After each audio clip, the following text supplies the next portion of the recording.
I've been researching the reverse carry trade. Wouldn't it be bad for all markets, including crypto? If so, why is it a good thing for XRP? If you would go listen to my domino theory videos, I explain exactly step by step how the reverse carry trade would lead to the appreciation of XRP. Mainly, there's going to be huge unrealized losses on the back end of the stock market for the Bitcoin ETFs, and they won't have any other assets to be able to pull from to cure those losses. At this point, Bitcoin for sure has systemic risk because of all the pension funds and other hedge funds and large wealth managers and other people that have made large allocations to it. And so if you had huge unrealized losses because Bitcoin trades real time, the only way to be able to mitigate those losses would have to move to real-time settlement on the back end of the stock market. And with Project Ion, which was finalized in 2022 between the DTCC and R3, primary settlement mechanism for that application in Corda is XRP. And with the Clarity Act being delayed because of the government shutdown and some of the other proposals that have now been put forth by the Democrats around DeFi, it looks like we might not see the Clarity Act until 2026, giving XRP an edge,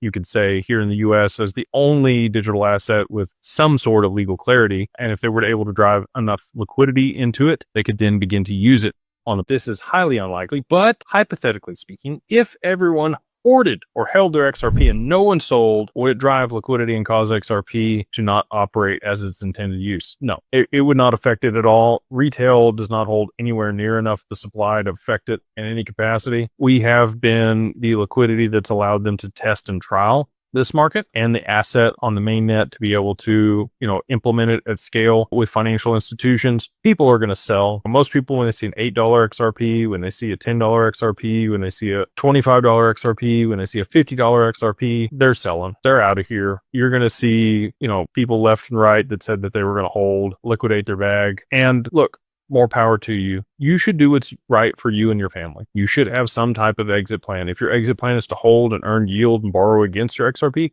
that's still an exit plan. We have all of those options available for people today at Digital Wealth Partners. We can provide you liquidity against your XRP. We can generate returns and cash flow with your XRP. We can compound your XRP. And we will continue to build out products and provide solutions over the rest of the year to be able to diversify those returns across low, medium, and high risk yield. So really excited about, again, you never go broke taking profits. Just be aware of the tax implications associated with those. But to this person's question, no, retail, it's very apparent at this point that we do not drive the value of XRP. If we did, we would have been able to push it up past 50 cents over the past 5 years while it was in the lawsuit. There were still plenty of us buying, I can tell you. So, it's institutions that control this market, and they will be the ones that